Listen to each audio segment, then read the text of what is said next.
Olá, meu nome é Flávia Brito e este é o meu sinal. Bom, eu irei falar das minhas experiências que me marcaram dentro da comunidade ouvinte, que passei uma parte da minha infância, e depois da comunidade surda. São experiências completamente diferentes entre ambas comunidades, certo? Quando eu tinha apenas 2 anos, minha madrinha e também minha avó tentaram chamar minha atenção, tentar chamar meu nome várias vezes e não conseguiam, eu não respondia seus chamados. Tentaram outra vez, até que foram e pegaram uma panela. Começaram a bater com muita força e nada. Então elas começaram a pensar tudo e chamaram meus pais. Conversaram com eles, explicaram a situação, falaram que não conseguiram tudo, então meus pais tentaram e ao mesmo jeito não deu certo. Chamaram pelo meu nome, bateram na panela e daí em diante eles começaram a se preocupar e me levaram num fonoaudiologista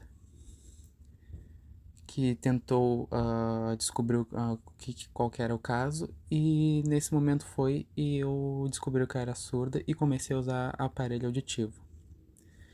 Então, nessa foto está a minha mãe e a outra pessoa, minha irmã.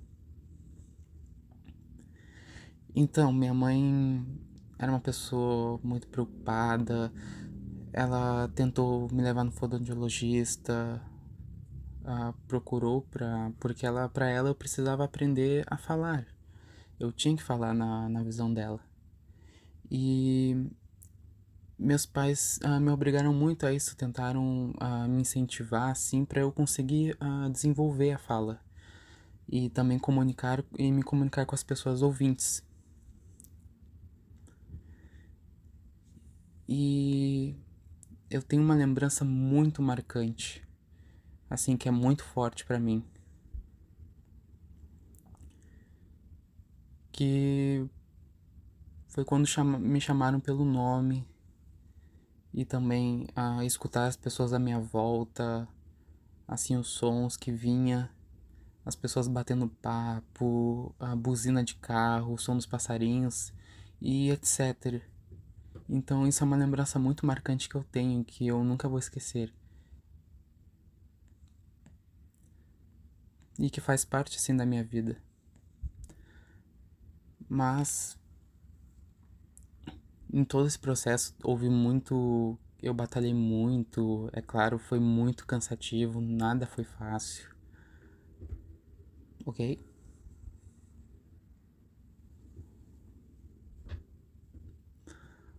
Bom, olha só essa foto. Ela é de um colégio particular, de primeira até a quinta série. Todos os meus colegas e professores eram ouvintes. Então, como foi assim essa minha experiência nessa escola de ouvintes? Bom, primeiramente eu sentava na frente para conseguir acompanhar a professora. E porque se eu ficasse no fundo eu não conseguia ler seus lábios e também havia os colegas que ficavam conversando em volta. Às vezes eu pedia ajuda para alguns assim, mas era um grande desafio para mim conseguir acompanhar e dar atenção à aula.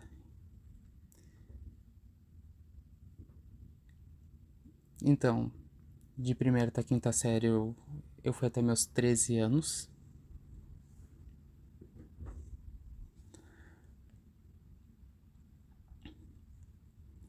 Bom, nessa foto está minha mãe e a outra minha irmã, como já mencionei.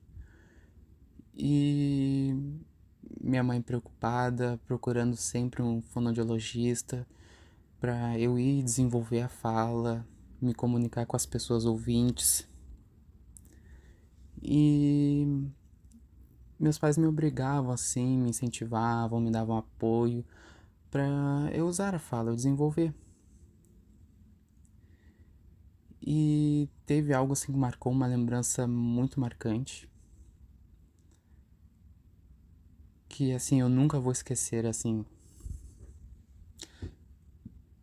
que ela foi no momento, assim, que eu escutei as pessoas à minha volta, batendo papo, no telefone, buzina de carros, passarinhos, chamando pelo meu nome.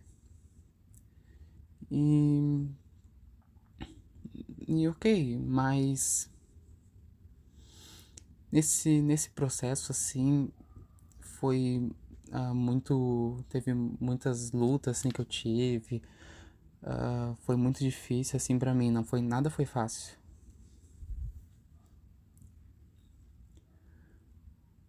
Bom, e nessa foto é uma escola particular, ou no caso só de pessoas ouvintes, eu tinha 13 anos de idade, que era de primeira até a quinta série. E todos os meus colegas e professores eram ouvintes. E a minha experiência dentro da escola era de que eu sempre tentava sentar à frente para conseguir acompanhar a fala dos professores. Eu não conseguia ter muita atenção porque quando se eu sentasse no fundo, meus colegas sempre estavam ali batendo papo, tudo, e eu tinha dificuldades para acompanhar a aula. Tinha momentos que eu pedia ajuda aos meus colegas, assim, era bem difícil, eu me esforçava bastante, assim, tentava oralizar e também usar a fala para me comunicar, mas não foi fácil. Foi um desafio, foi um baita de um desafio. Então, aconteceu o quê? Quando eu tinha 13 anos, descobriram que eu tinha meningite. Este é o sinal. E era grave. E eu acabei ficando internada por um mês no hospital. E o médico foi e comunicou à minha mãe, que depois ela foi e conversou comigo dizendo que eu podia ficar surda profunda, cega ou ter perda de membros. Uma dessas três opções. E minha mãe naquele momento ficou e se assustou, começou a rezar e falava que a primeira opção, tudo por preferir ser surdo, e começou a rezar. E tanto que ela pedia muito e eu fiquei surda, não escuto nada. E foi nesse momento assim que começou essa troca assim de comunidades, onde eu comecei a participar mais da comunidade surda. No ano de 1996, eu entrei na escola de surdos, no Concórdia. Este é o sinal. E lá, a primeira pessoa que eu conheci foi a Bia, a diretora. Bom, seu nome completo era Beatriz, mas o apelido dela era Bia. E a mãe dela foi quem fundou a Escola Concórdia e a Bia era a diretora. E elas foram umas pessoas muito importantes porque elas me ajudaram muito no processo de aprendizado da Libras. Porque quando eu fui conhecer elas eu não sabia Libras, eu não sabia nada. Bom, me desculpem, retornando agora ao tema de quando descobri a meningite. Então minha mãe orou muito, pediu muito. E eu fiquei surda profunda. Meus pais foram e ficaram bastante preocupados, assim, receosos. E aí eu fui e falei assim pra minha mãe: Mãe, então, você prefere o quê? Sua filha surda ou morta? Aí eu falei: Não, minha felicidade. É a minha aceitação. E este é meu destino. Ok, então foram e aceitaram. Na sala de aula, eu, assim, me deparei com colegas surdos e acabei ficando um pouco receosa, assim, porque eu não sabia Libras. Mas aos poucos fui me apropriando, assim, pegando alguns sinais, tudo. E mais ou menos em torno de 2 semanas até um mês, assim, eu já conseguia me comunicar perfeitamente. Assim, aprendi, sabe? Foi rápido. Bom, já comentei já sobre essa parte quando eu comecei com 13 anos. Assim, quando agora fui e comecei a participar mais da comunidade surda, assim, me apropriando mais da Libras. Aí depois de 5 anos, comecei a ter contatos com mais surdos, assim, de fora no caso da escola, e mais tendo em associações, eventos, oficinas, palestras e entre outros. E assim, eu já estava me sentindo pertencente à comunidade surda e já tinha aceitado minha identidade surda também, e estava curiosa por saber muito mais ainda deste mundo. Já no ano de 2022, na verdade no ano de 2012, eu entrei no curso bacharel de Letras Libras. Ele tinha um período de 4 anos, comecei em 2008 e finalizei ele em 2012.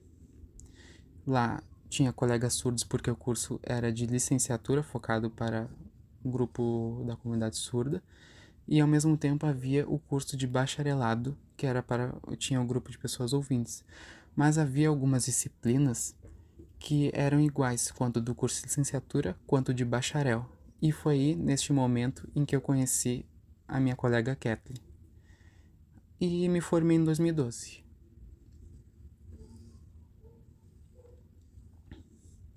Bom, ali é mais foto da escola de inclusão, que era em Sapucaí. Ali tinha seis pessoas surdas, 5 eram homem e uma era mulher. E o meu colega, que era professor ouvinte, sabia Libras. E nesse momento eu trabalhava no AEE, que era em foco assim para o público surdo. E a minha experiência na AEE, ela assim, deixa eu me lembrar assim, tá. Bom, o AEE, ele havia uma sala própria. E agora eu vou falar para vocês, no caso, havia os materiais, assim, então havia um público surdo, de alunos surdos que tinham dificuldade com a escrita, precisavam de ajuda também para ditado, para escrever, conhecer as palavras, também os sinais, assim, fotos visuais. Mas na sala do AE havia um professor, ele não sabia Libras, e os seus alunos, os materiais que havia não eram adaptados, era material para o público ouvinte. Então nós, professores do AE, a gente se apoiava, a gente fazia trocas. E nesse período, no caso, havia muitos alunos de séries diferentes. Havia de primeiro, segundo, quarto, até sexta série. E em um dos casos havia 2 irmãos.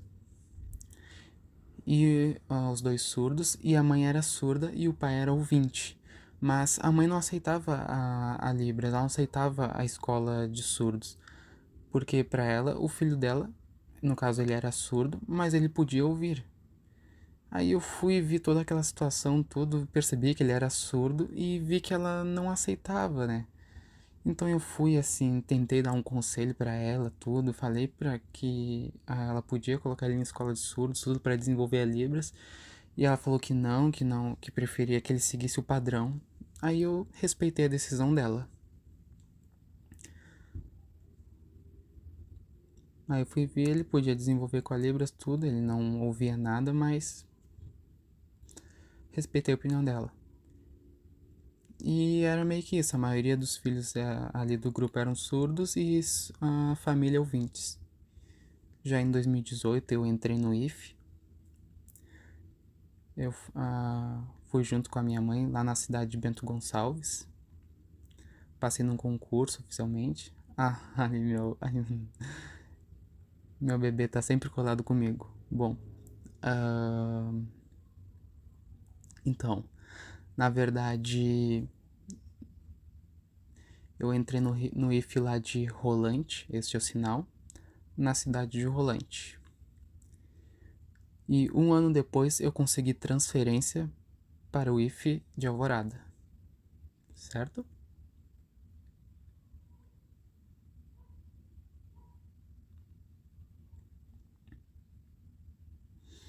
Bom, eu fui quando eu comecei meu mestrado, na verdade, antes eu acabei meio que demorando, esse processo foi demorar um pouquinho, porque eu meio que assim parava, retornava, parava, retornava. Então foi um processo muito longo, que durou mais de 5 anos. E meu marido foi uma pessoa que me deu muito apoio, ele falava pra eu ir, pra eu tentar, pra ter essa experiência assim. E se não desse certo, eu tentava outra vez. Então, ok, aceitei, tentei e classifiquei tudo, passei no mestrado.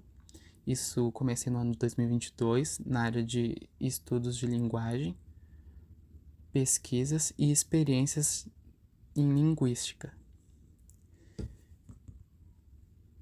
E o tema era avaliação conhecimento lexical na Libras para crianças surdas. Como Libras como primeira língua até os 4 anos. Com o começo dos 4 anos, precoce. Depois dos 4 anos, era tardio. Bom, terminei minha apresentação tudo, fiz o procedimento formulário e no dia 21 de fevereiro finalizei e concluí meu mestrado.